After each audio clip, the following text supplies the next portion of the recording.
Hello, my dear friends. In a few hours, we'll begin Yom Kippur, Tafshin Pei Aleph. You know, people are saying that this coming election will be the most important election of our lifetime because so many crucial issues will be determined in this election.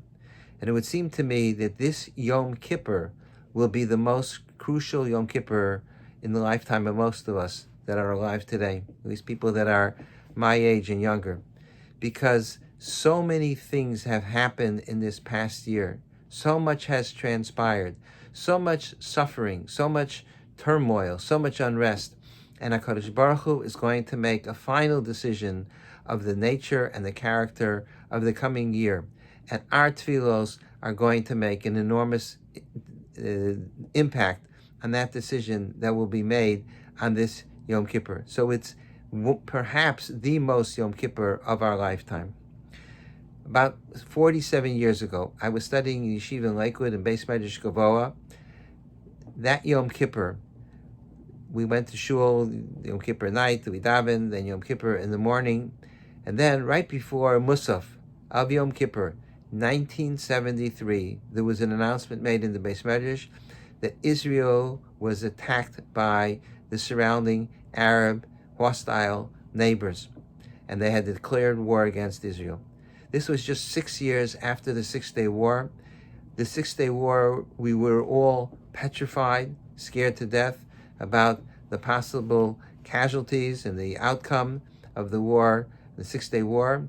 But Baruch Hashem, Israel was able to preemptively destroy almost within the first hour or two all the air forces of the surrounding hostile nations. But there was no such advantage this time.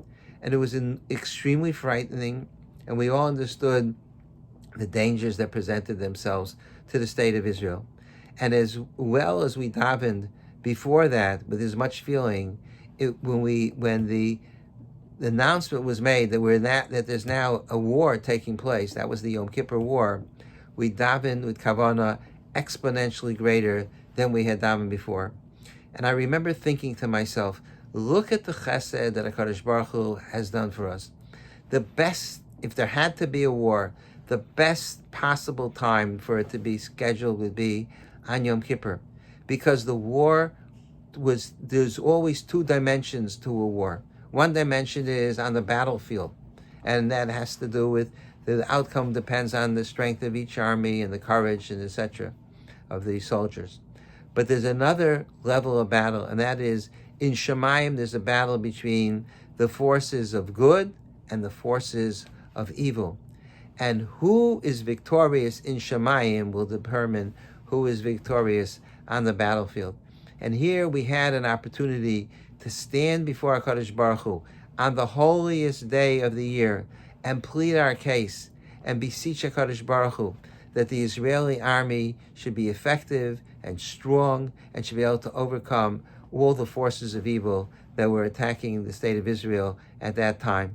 And it wasn't just my friends and I davening in the Beis Medrash Gavoa, but Jews around the world were able to be united in this battle. There was a raging battle taking place in the Shemayim to determine what would be the outcome of the Yom Kippur War. And Baruch Hashem, we were victorious with great loss of life and many casualties, but the state of Israel was victorious. Tzahal was victorious, but it was victorious because of the power of the tefillos that we had ourselves and all of Klal Yisrael during the Yontif of Yom Kippur. This Yom Kippur is once again one of the most important Yom Kippurs of our lifetime because so much is hinging in the balance. So many things have happened this past year, and now the character of the coming year is going to be decided by our tefillos this evening and tomorrow. What an amazing power we have. And we'll be joined together by all of Klal Yisrael around the world. We will be able to plead our case to HaKadosh Baruch Hu that He should grant us a good year. You know, there's an old joke that I've told a lot of times. It's not such a funny joke, so don't expect anything terrific. But the way the joke goes is that there was a fellow that was an aspiring actor, and he finally was able to get himself a bit part in a play, and his lines were, When the cannon would go off, he would say, "Hark, I hear the cannon roar." And he was so excited about being in a play that he practiced the lines day and night for weeks on end, all day long. Hark, I hear the cannon roar, and he had it down pat. Then finally came the big day. Instead of being a dress rehearsal, it was the real thing. He goes up on stage, and somebody shoots the cannon. And what do you think the fellow says? He says, instead of saying, "Hark, I hear the cannon roar," the fellow says, "Hey, what in the world was that?" Okay, I told you before it wasn't so funny. But I've used that story to illustrate in the past the fact that we oftentimes prepare ourselves for situations in life, and then when the situation goes live, we forget our lines. For example, we learn about being dal kapschus, giving people the benefit of the doubt and not jumping to conclusions. And we illustrate with so many different stories, things that happened to us, things that happened to others, to remind us of the importance of not jumping to a conclusion until you investigate and learn the facts. So then what happens? Then a real live incident occurs, and somebody does something, and we immediately jump to conclusions, and we think, this time is different. Look at the terrible thing that person did. And then later on we find out, this was another example where we should have been done with kapschus. So we forgot our lines when we go live. But I want now, for this at this time, I want to change a little bit the storyline of this we'll call it a joke. Imagine a person who, instead of aspiring to be an actor, he wants to be in the army. So he enlists in the army, and he goes through basic training, and there they explain to this would-be soldier, what is he supposed to do when he's in combat? When the bullets are flying and the hand grenades are being tossed and the bombs are being dropped from the airplanes in the air, what is it that he's supposed to do under those circumstances? And the person, he studies hard, and he listens to everything that they tell him, and he takes notes, and he's got it all written down, and he memorizes it, and he knows exactly what he's supposed to do. Then finally comes the big day, and he's part of a group of infantry, and they're invading enemy territory. And as they get close to the enemy army, all of a sudden they hear the bombs dropping from the sky, and the hand grenades are being tossed, and the ammunition is being shot, and everybody springs into action. And our friend here, who has been studying so hard for so long, what does he do? He says, "Hey, what in the world is that?" And obviously, if that's the way he's going to respond, he's going to be in big trouble. So here we are. This is the most important year for our tefillah, I think, at least for most, I said before, most of us. So when it came Rosh Elul, and the shofar was blown every day, and the shofar is supposed to be a wake-up call, and at a year like this, certainly we should be awake and think about what we have to do and how we have to approach the coming Yontif. But it's possible that we heard the shofar, and instead of responding that way, we said to ourselves, "Hey, what in the world was that?" And then it came Rosh Hashanah, and again on Rosh Hashanah with a blue shofar, but not one time, but numerous times. There were 100 beats of the shofar, and certainly on Rosh Hashanah, we're hearing the shofar so many times, we would wake up from our slumber, and we would transform our lives, and we would call out to Kadosh Baruch Hu with great passion, asking him to grant us a wonderful and beautiful year, resolve all the problems that we've been dealing with. But maybe when we heard the shofar, we forgot our lines, and we said, "Hey, what in the world was that?"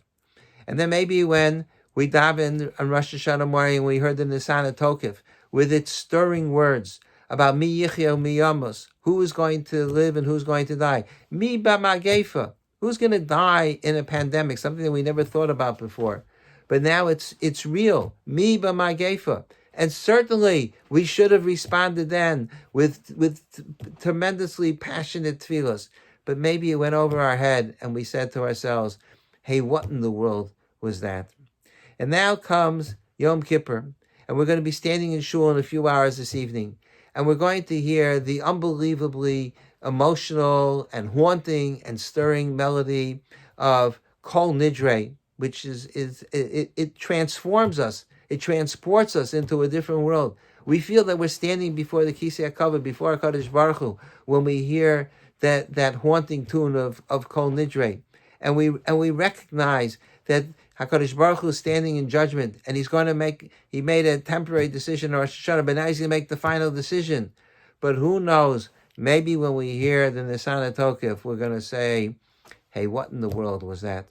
So then tomorrow morning, we're going to be in shul, we're going to listen to the davening. And again, we're going to hear the Nisan Tokef and all the other moving and beautiful tefillos. And again, we might just let it go over our heads. What in the world was that? And then we'll come to Mincha, and we'll read the Mafta Yonah. And for me, the most stirring words of the Mafta Yonah describe how Yonah, when there was a storm and the ship was being tossed on the sea, and everybody, all the sailors were praying to their gods. And then the captain doesn't know what happened to Yonah. Where is he? So he goes down to the hull of the ship and he sees Yonah is fast asleep in the middle of this tempest that's raging. And he calls out to Yonah, Yonah, what's wrong with you? Malacha nirdam. How could you be sleeping at a time like this? And that should be inspiring to us, that how could we go through a whole Yom Kippur and we're fast asleep when we don't realize what's at stake and we don't realize the judgments that's taking place and the power and the impact of our davening. But maybe when we hear those words, Malacha nirdam, we again will say, hey, what in the world is that? And then finally we'll come to Ne'ilah, the time of Ne'ilah Sharim, the time when the gates of heaven will be closed, when the final decision is going to be rendered. And all the terrible things that took place and all the difficulties that happened in this past year and all the people that passed away from illness and people who are sick, everything is now going to determine what's going to be the course of the new year. And instead of saying, V'chosveinu b'sefer chaim, that we should be recorded in the book of life, we're going to say, V'chosmeinu b'sefer chaim, we should be sealed in the book of life, because that's going to be, at that moment, as the gates of heaven are about to close. This is the last chance, it's the last opportunity, and everything is going to be sealed. And I hope at least by then, by the last moment of Yom Kippur, instead of saying, hey, what in the world was that? We will finally be awoken to the realities of our circumstances and appreciate and understand how important it is to pour our hearts out to HaKadosh Baruch Hu, not only within our own shul, but together, united with Jews around the world. We're all davening and praying and crying for the same type of salvation from HaKadosh Baruch Hu. But let's hope that we don't forget our lines and we don't think to ourselves, hey, what in the world is that?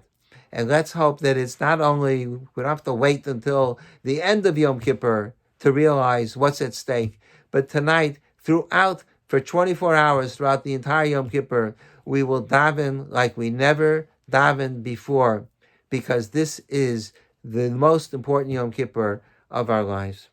I wish everybody a Gemar Chasima Tova. It's been a very difficult year. Let's hope the coming year will be totally and completely different, that people should be well, the pandemic should go away, it should either we find a vaccine or it should disappear on its own. Kadosh Baruch Hu could take care of it whatever way he wants, but there should be no more COVID-19 in our lives. There should be no more masks, no more social distancing, and we don't have to worry about coming in contact with different people. And let's hope that there will be stability in our country and in Eretz Yisrael. And in Eretz Yisrael, we have to have particularly in mind to daven for Eretz Yisrael, where the pandemic is just completely out of control. The last few weeks, after starting out, Israel was they had the least cases in the world, and now they're one of the worst. Let's hope there should be refuos and healing in Eretz Yisrael, and stability, financial stability, emotional stability, and shalom in America, in our own communities, in Eretz Yisrael. Anti-Semitism should be put away. There should be no more pushed away, no more anti-Semitism in the world, and we should be able to live happy and productive lives and be able to devote ourselves without distractions to serve HaKadosh Baruch Hu and to live lives of fulfillment and growth, development, and we should have tremendous nachas from our children. Once again, I wish everyone a Gemar Chasima Tova. May this year, Tafshin Pei Aleph, be a wonderful year for all of us and all of Klal Yisrael.